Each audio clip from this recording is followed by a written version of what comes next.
Well, these two teams are pretty familiar with each other, and they're only going to continue getting more familiar with each other.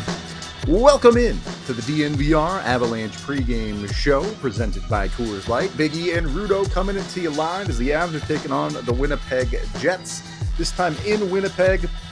On the Avs side of things, same lineup as the other night is expected. On Winnipeg's side of things, Connor Hellebuyck is getting the start. They did play last night, so the Avs catch Winnipeg for the second time on a SEGABABA. Opportunity perhaps for the Avs to take advantage. I know you talk about this a lot, but would you rather be the team on the SEGABABA, or would you rather be the team, technically it's 4-6 for the Avs, but also a 3-4? Yeah, I mean, man, oh man, I tell you guys all the time, it's just easier to play on a SEGABABA in my book, than to play the 3-4 or 4-6. Then again, Winnipeg's, played last night.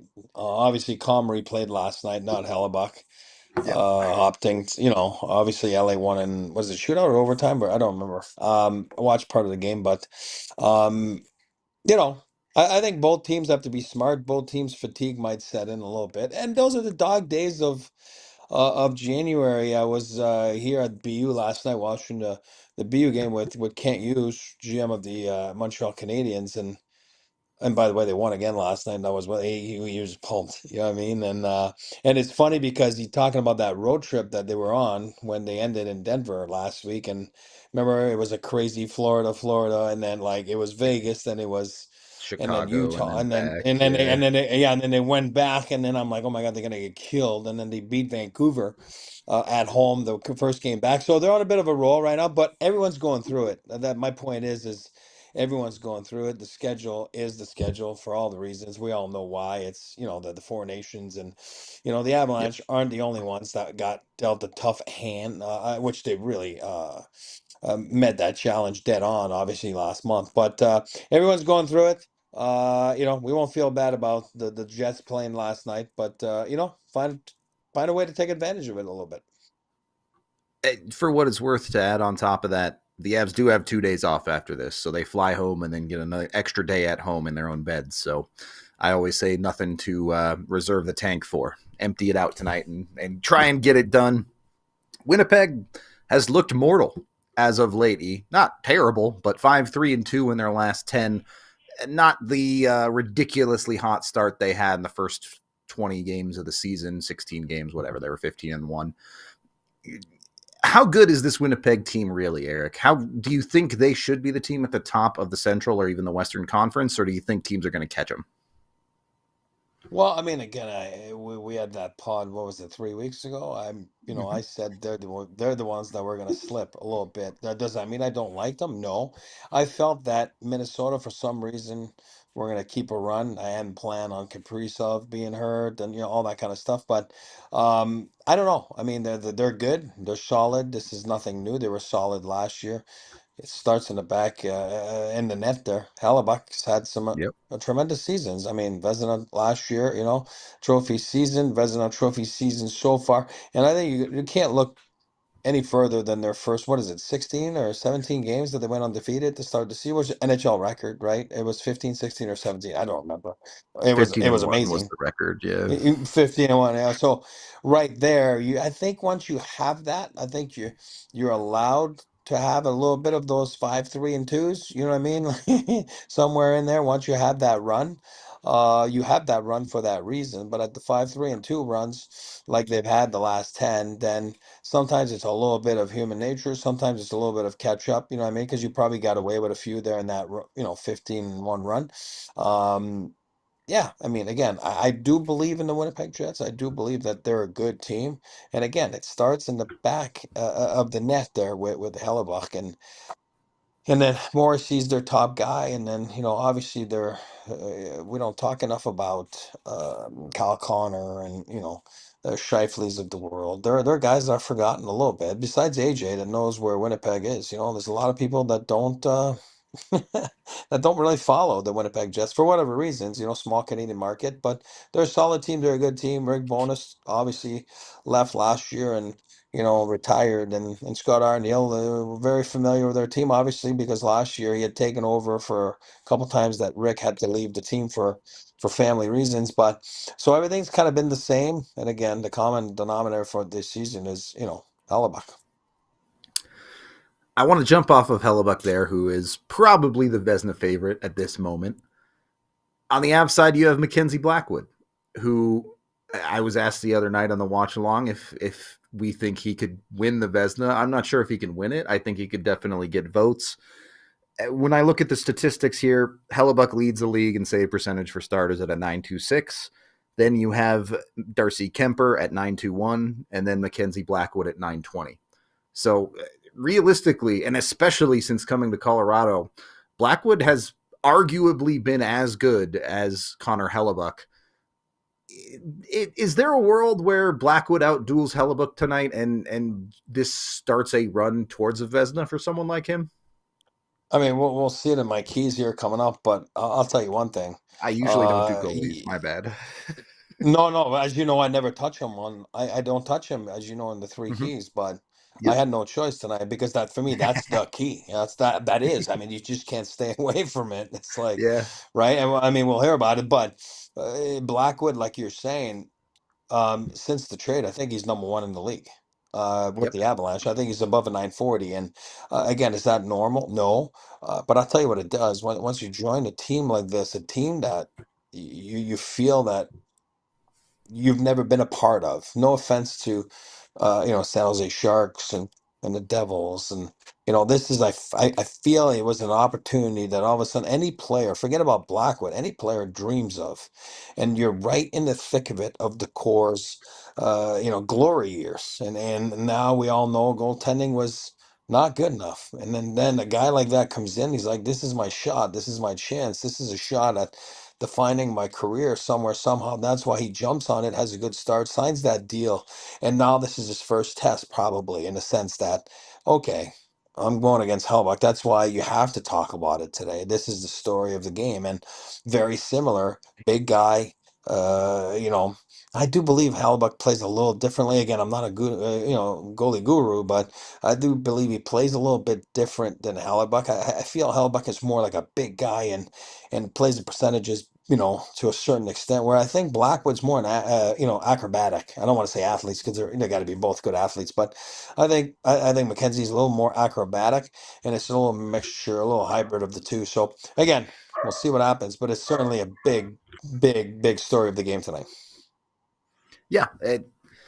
It'll be interesting. I'm hoping for a good close game on that regard, just to see, because you want Blackwood to face real tests. And that isn't to say he hasn't played great for the Avs or he hasn't played and beaten good teams for Colorado, but sample sizes are still reasonably small for that goaltender. I don't think anyone is expecting him to be a 940 goaltender for the rest of the season. That's ridiculous to expect that out of a goaltender, no matter who it is. But you are expecting him to be able to keep up with or be better than the guy across from him on any given night. So I do think Yep. it'll be an interesting one from that regard tonight. I do want to get to your three keys, but before we do that, the one little bit of news we do have so far for the Avs is John Ludwig is done with his conditioning stint down in the AHL. He's not in the lineup tonight, but he is back in Colorado and will rejoin the team when they get home. So that is part of the deal. It does sound like Sam Girard is still out tonight. So potentially could see Ludwig rotate in on Tuesday if Girard is still out. We'll see how the Avs play that going forward. But for tonight, expecting the same lineup wholly and certainly the same defense. All right, let's get to those three keys from Big E, who he recorded earlier today. All right, Big East Three Keys. Big divisional game tonight against the Winnipeg Jets, a team that's been really, really awesome all season long. And then this is a good game for the Avalanche. Obviously, third game of their road trip, a game that means a lot. It means if you want to have a chance at catching them in the standings, you are playing them a few times. You are playing divisional opponents a few times here coming up. So, important game for the Avalanche tonight. Obviously, the third game of their road trip coming home after the game tonight. But anyway, key number one, I do believe tonight, goalie versus goalie. Hellebuck's been one of the best goalies in the league the last few seasons. He is the best goalie this season in the National Hockey League. For Mackenzie Blackwood, that is a big measuring stick tonight. A big, important divisional game like I just talked about a few seconds ago, in the sense that this is probably his biggest test since coming from the San Jose Sharks to the Avalanche. So I'm going to put all that tonight as a main key. Key number one, Hellebuck versus Blackwood. Blackwood been one of the best goalies in the league in the last 10-12 games since being an Avalanche, versus, again, the Vezina Trophy, a guy that makes a difference, a Vezina Trophy winner, a guy that makes a difference for his team. So I think that is the main story for tonight's game. I'm excited for it. I'm looking forward to a great battle, and may the best guy win tonight. And this is going to be very important. Obviously, there's two teams out there, not just goalies. So key number two, I call that the three Ds of 5-on-5 hockey. Boy, oh boy, the Jets are stingy. They're tough at 5-on-5. They lead the league in goal differential. This is a good test for the Avalanche, a good test for McKinnon, Rantanen, everybody. Obviously, got some depth scoring last game. So this is very important tonight in the sense that the 3Ds is determined. You got to be determined.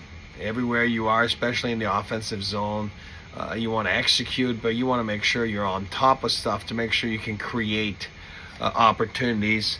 Details, very important, especially in all three zones, to make sure you are on top, you are sharp, you are knowing your assignments, you know what's going on. And then last but not least, defend. You hear Ben and I talk about all the time, we check hard, pay attention to all our assignments, and especially in our D zone, which will create your best offense. So don't not forget, determine, details, and defend. Very important at 5-on-5 tonight. And then key number three, passions and emotions. You're on the road. This is a fun building to play in. This is a very good home team. The Winnipeg Jets do really well at home. And you got to make sure that you bring your emotion, you bring your passion, you outcompete the guy next to you.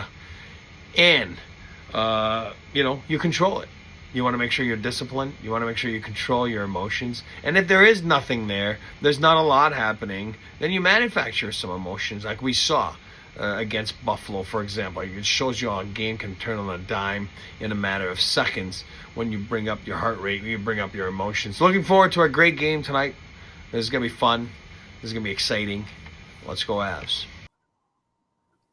So there you go. I do think it is, especially this time of year. Eric, you were talking to me about this a couple of weeks ago. You have to find ways to keep yourselves up, right? Keep your energy up. You're in the middle of January. You're coming off a Christmas break. You don't have that freshness you did off the first couple of games, and you're still 3-4 weeks away from your next break. So you kind of get into the doldrums of January in this part of the season. You've been in those locker rooms. You did it for a long time in your career. How do these teams find that energy? How do they keep that effort level up instead of slipping into the cruise control or whatever you want to call it? Yeah, I think it's up to the coaches as well, right? To keep it Sure. fresh, and I think it's as long as it is, as you just said, like the dog days of January, and you don't have another break for 4 weeks, whatever it is. I think you have short-term goals. Obviously, 82 games is your obviously long-term goal, but when you have those little bit of pockets where you have a certain amount of games in between, like you are in right now until the Four Nations, it's up to the coaches to keep it fresh, to keep it more interesting, to have some games, really in the standings or internally. I mean, there's so many. I listened to Chicago a couple days ago. One guy kind of slipped a little bit, talking about their internal segments, and it was an important one they had to win, and right. So you can hear sometimes when you listen to interviews for players, they're never going to come out out and tell you what they're doing. Like I said before, Daryl Sutter is one of the guys I've seen that he would make playoff series. You know what I mean? Like out of those things, and look at the certain amount of games, and and then make a playoff. The next 7 games on the docket, and it's a 4 out of 7, and you're playing them that way. And that's why you don't lose 2 in a row. You don't, you know what I mean? So there's a lot of stuff that teams do that you're not aware of, and that are important to keep things fresh and keep things going forward, because sometimes it does get stale. I mean, it's just life, right? Especially when you play meaningful hockey and you've had some sort of success over the last few years, and you are playing the Stanley Cup Finals, and next thing you know, you're just playing on a Thursday night, game 37. It's a totally different mindset, and it's totally different atmosphere. So I think it's important that your core is very important there to do that type of stuff, to make sure that the guys are fresh on top of things. And seems like the Avalanche right now are keeping things pretty good. So we'll go from there. I wanted to talk about a little bit of a trend I noticed in the Avs schedule. When you look at the quote unquote better teams in the league, the wins the Avs have against those teams. LA Kings, they beat them 4-2 in November with an empty netter. So essentially a 1-goal game. Washington Capitals, they beat them 2-1, literally a 1-goal game. Vegas, they beat them 2-1, literally a 1-goal game. The last time they played Winnipeg, it ended 5-2, but there were 2 empty netters there. So really it was a 1-goal game. They have losses in there too, and honestly, their losses, they usually lose by more than 1 goal, not including empty netters. So it seems key to me that the Avs have to play these good teams, the high-end teams in the NHL. One, play with a lead like we always talk about. But if you put yourself in a position to win, even if it's a thin margin, the Avs have been pretty good about getting that job done. Yeah, and I think the word is comfortable. They're comfortable in those scenarios, and I think compared to the start of the season, they've been getting more often than none, the first goal or winning the first period, and I think it sets the stage a little easier instead of having to chase the game down. And again, that coincides with goaltending as well. Obviously, since they've made the switch to both goalies, don't forget about Scott Wedgwood. Hopefully, things are good for him too, and he's not going to be out too long, but. They know how to control the game. They know how to, as goaltenders, and then they know how to translate that to the team. Hence the way that the team feels pretty good in those 1-goal games. And I think it's important because playoff hockey is totally different. And usually playoff hockey is a little tighter. Scores are usually even or at one. And when it comes down to goaltenders, you're talking about Blackwood tonight. It's one thing to make a save at 4-0. It's another thing to make a save when you're down 1-0, and to make sure that it stays at one and it doesn't escape to 2 and 3 goals. So it doesn't matter if it's college hockey, NHL, those types of situations. You have to have experience. You have to be thrown in them until you live those situations. Then you're never really too sure of how you're going to handle it. Whether it's again, we talked about Jack Eichel, never made played a playoff game. Next thing you know, he's won the Stanley Cup, and it was a vital part of the Vegas Golden Yeah. Knights. And it's the same thing, you know what I mean? Like the Blackwoods of the world, not a lot of playoff experience, obviously, but you hope and you're banking that they will be able to meet the challenge and go from there. And games like tonight really mean that. And games like lately, like you talked about, being within a goal or two of being in a tie game or up by one make a difference. It gets you ready. It gets you ready. If in every game you're making saves when the scores is 3-0 for the opposition or yourself, for me it means nothing.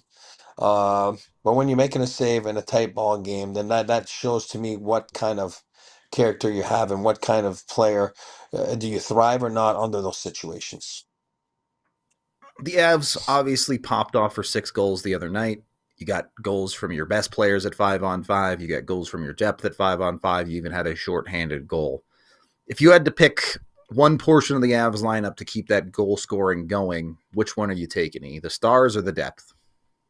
I'm going depth again tonight. I just want them to keep it up a little bit. I'm not worried about the Stars. They're at the top of the league in scoring, and again, what was the first thing we talk about, you and I and AJ, and right away, if they haven't scored in the game or two, we're like, well, that's their job, you know what I mean? But I know that somewhere somehow they'll be back when like last game, it didn't Yep. take too long, and then they were back. So I'm gonna go with the depth, you know what I mean? Because for me, like Logan and Parker and guys like that, kind of nice to see. So I'm going to stick with those guys. All right. I like it. The other thing I want to add there when it comes to the Avs goal scoring or perhaps preventing goal scoring, This is a game that the Avs probably need to win at 5-on-5. And they need to have good discipline too. Winnipeg currently has the best power play in the league, just shy of 33%. You do not want to give that team opportunities on the power play. Their penalty kill is middle of the pack. Not amazing, but obviously the Avs have struggled to score of late on the power play. So I don't know how much you can realistically rely on that right now if you're Colorado. Of course, with this team's talent, they could get 3 power plays and score 3 times tonight on them. You never know. But looking at that special teams shakeout there, this is another game where you really want to see the Avs take it to them at 5-on-5. Yeah, and that's why I was talking about the key number two, right? 5-on-5 and being the details and Yep. being determined and defend.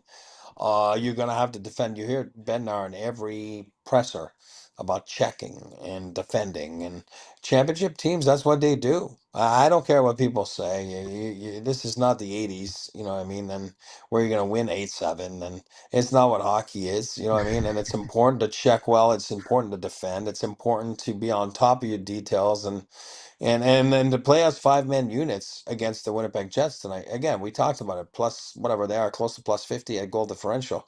They're the best in the league. That means they are producing at 5-on-5. They score goals, and if you're not on top of your assignments, your details, you're gonna get burnt. And in a big divisional game like tonight, you want to make sure that you want to see where your game's at. I understand Sammy's not there, and you're still missing a couple pieces, but for the most part, it's okay. I mean, it's a pretty good lineup. I know Val makes a difference. We know that. I know Sammy makes a difference, but I think you're able to, with the elements that are at your disposition tonight, you're able to put an effort of worthy of like good 5-on-5 play and see where the game lands. You know what I mean? And go from there with your goaltending and like you talked about with your special teams, which are two elements that are so important to a game like tonight and to any game, but especially tonight. If you told your old team it's not the 80s, feels like the Ottawa Senators are winning games 8-7 pretty regularly this year. I know Allmark's hurt now, so it's like, Yeah. Hallmark, so it is what it is. Yeah. Uh, with tonight, let's do our usual crystal ball predictions. Give me a score line and give me a name. I'm gonna go 3-2 overtime. Good guys. That's just what I'm feeling. 3-2 good guys overtime, and I'm gonna go Devon Taves. I think he's been so good, and I'm gonna go Devon Taves as one of the key performers tonight for the Avalanche. I like the defenseman pick. I was going to take the Yeah, cop out of Makar on my player pick that's as a good well. one So too. he's the That's a good the one one too. star that didn't really score for the Avs the other night. So it's his turn to step up a little bit. I'm gonna go. I'm gonna go 3-1. I think I'll take the Avs, but I do like a lower scoring game for sure. In this one is the vibe I've got. I think it's gonna be pretty grindy, pretty greasy. You're gonna have to work hard and earn everything you get tonight. As much as I want to see the Avs show off all of their skill, I think it's going to be a tight one with not a whole lot of room going either way if both teams play well. So we'll see exactly how that works out. And we can see my pregame picks presented by Bet365, where we keep it never ordinary. I think there are actually some decent bets you can make on this game. It feels like a lot of nights this year the Avs have not had great money, but if you go with that low scoring game, you can get under 6 goals total at plus 120. No goal in the first 10 at plus 125. And then, while I do think it might be a low scoring game, I do want to see the Avs pour the shots on Hellebuck. I think Hellebuck will be good, so I picked them for over 30 saves in the game at plus 220. It would be nice to see the Avs win the possession battle tonight and go out and earn a good win. Obviously, all wins are earned, but some nights you might have to work a little bit harder for them than others, and I want to see the Avs do that tonight. Make sure they are the team that deserves it at the end of the night. Of course, go put in your bets with Bet365, whatever that might be, whether it's Avs or the Broncos tomorrow or whatever you're looking for. And when you do gamble with them, you must be 21 or older, physically located in Colorado. And if you or someone you know has a gambling problem, call or text 1-800-GAMBLER today. When you look at these two teams, on paper, obviously earlier in the year, it was pretty easy to give the goaltending nod to Winnipeg. I think you probably still do, but it's certainly close. And then you look at the rest of these lineups. Winnipeg has had pretty amazing play from the top of their forward core, but at times it feels like their defense might be a hair suspect. Yeah, I do believe that's right because the guy in net's not suspect, that's for sure. Yeah, yeah. And their top guys are not suspect, that's for sure. And then I would say, Josh Morrissey's a good defenseman, and for me, it's not near Cale Makar. But overall, as a decor, you're right. This is maybe where you can expose them. Maybe a guy like behind me right here, former Avs clutch guy Chris Drury, right? That's Drury right there. Maybe a guy like Middlestat. Drury's going to send some good vibes to Middlestat and secondary guys like that, and all of a sudden expose that decor for Winnipeg Jets and make some big plays. So yeah, I mean, I'm with you. I On paper, two very good teams. Obviously, Winnipeg's been at the top of the league all season long with that hot start. I'll say it again. It's a huge, huge test to see where you're at. I understand you're missing a couple guys. We all know everybody goes through it. But, just to see where you're at. And again, you are on the back nine right now. You are rolling down right now from,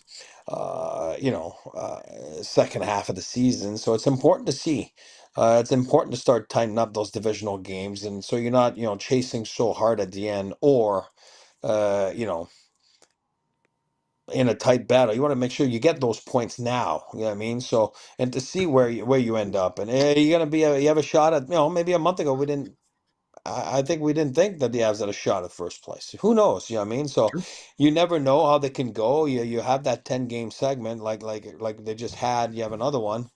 You could be right there. So games like that are what pushes you towards that type of stuff. So it'll be interesting to see. I'm looking forward to it. Just for reference, I know E doesn't care about the standings, but I do. A clean win tonight from the Avs would put them just 4 points behind Winnipeg, games even. So 4 points is absolutely something you can make up in 38 games or whatever it is. Yeah, 40 games, some 38 games. Yeah. So definitely an opportunity for the Avs to continue climbing the potential ladder of the Central Division and the Western Conference tonight. Of course, we'll have to see how they play. We're going to wrap up this pre-game show here, but we are doing a watch-along for you. We're having Micah back on the show, so come enjoy the dogs in my couch again tonight. It should be another fun one. And then on Tuesday, we'll be back in the bar doing our usual thing. So join us for that then. But for tonight, if you're not joining the watch along, at least join the post game where we'll break it all down for you no matter what happens. We are out of here for this pregame. This has been the DNVR Avalanche pregame show presented by Coors Light, and we'll talk to you in a few minutes. We all silly like the mayor.